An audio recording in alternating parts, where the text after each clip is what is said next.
26 जनवरी 1930 को देश ने स्वतंत्रता की शपथ ली। जवाहरलाल राष्ट्रपति के रूप में नेहरू ने आगामी गृह युद्ध में शामिल होने के लिए स्वयंसेवकों से अपील की। अवज्ञा का संघर्ष।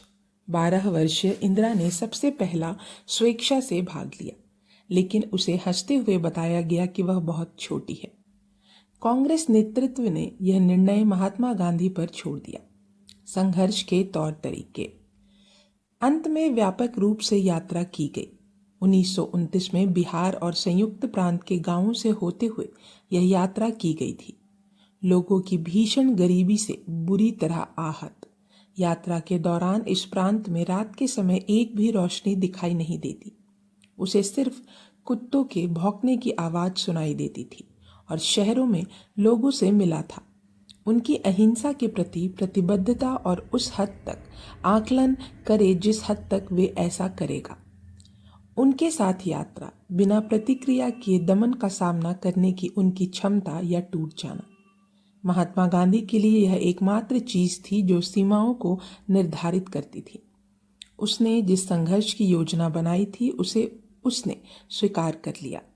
उसने पाया कि देश में एक अंतर्मन की उथल पुथल, क्रोध और हिंसा है। आतंकवाद बढ़ रहा था। हड़तालें आयोजित की जा रही थी।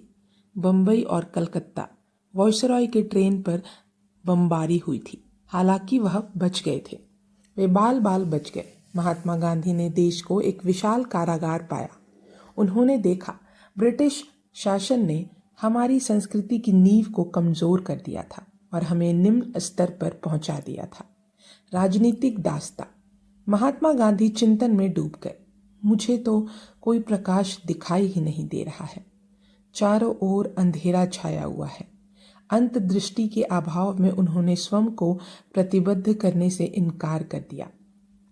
उन्होंने स्वयं की प्रयोगशाला में एक ऐसी क्रिया की खोज की जो इतने निर्दोष हो, इतनी स्पष्ट, इतना सार्वभौमिक कि इसकी सादगी ही सरकार को निरस्त्र कर देगी और किसान की सुस्ती को दूर करने के लिए आवश्यक ऊर्जा को मुक्त करो, कारीगर और मजदूर।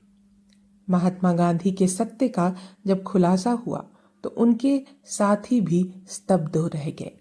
ब्रिटिश सरकार के रूप में उन्होंने अहिंसक संघर्ष के लिए जिस हथियार को चुना नमक था, उसने नमक सत्याग्रह शुरू करने और उसे तोड़ने का इरादा घोषित किया।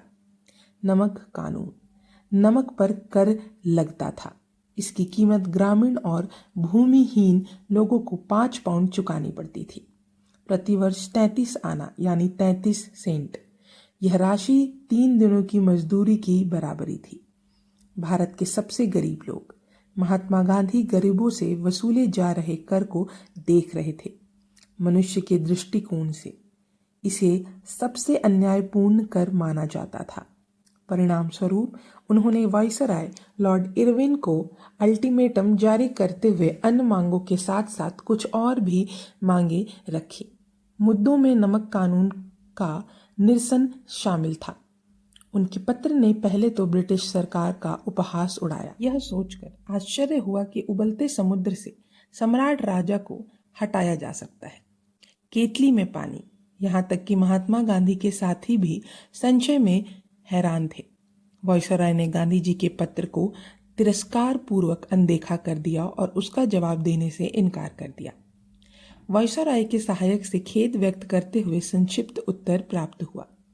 गांधी जी के निर्णय और इस बात की ओर इशारा करते हुए कि महात्मा ने नमक के माध्यम से सत्याग्रह देश के कानूनों को तोड़ने को प्रोत्साहित कर रहा था।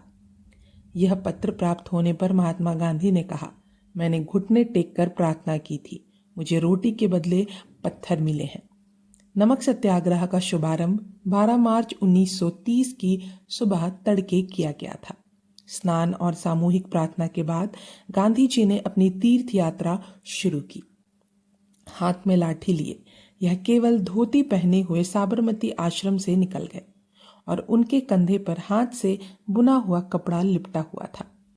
उनके पीछे 70 लोग चल रहे थे। एक सत्याग्रही जिसने ब्रह्मचर्य और अहिंसा का व्रत लिया था। गंतव्य सूरत जिले में समुद्र के किनारे बसा एक छोटा सा गांव दांडी था। आश्रम से 385 किलोमीटर दूर महात्मा गांधी ने अपने साथियों से कहा, नमक सत्याग्रहियों, सत्य के धारकों के हाथों में है। यह सम्मान का प्रतीक है। राष्ट्र इसे तब तक नहीं छोड़ा जा सकता जब तक कि ऐसा बल प्रयोग ना किया जाए जो हाथ तोड़ दे टुकड़े। महात्मा गांधी के साथियों को आश्चर्य हुआ, जो पहले तो स्वामी के निर्णय से असंतुष्ट होकर इस प्रतीकात्मक कार्य ने हृदय को झकझोर दिया। किसान ग्रामीण पैदल या बैलगाड़ियों पर सवार होकर इकट्ठा हुए। सड़क किनारे किसान और कारीगर, पुरुष, महिलाएं और बच्चे श्रद्धांजलि अर्पित करने के लिए मुट्ठी भर विद्रोहियों के लिए। उन्होंने धूल भरी पगडंडियों को ताजे पानी से सींचा। उन्होंने अपने गांव के कुओं से पानी निकाला और रास्ते में आम के पत्ते बिछा दिए ताकि तीर्थ यात्रियों के पैर धीरे धीरे पड़ते थे। उन्हें पीने का पानी, भोजन और उनकी झोपड़ियाँ। वे रोए, हंसे और तीर्थ यात्रा में शामिल हुए। उन्होंने बनाया, उन्होंने गीत गाए। दांडी, दरिया किनारे, मोहन, मिथुन बनवे। गांधी का पहला नाम मोहन है।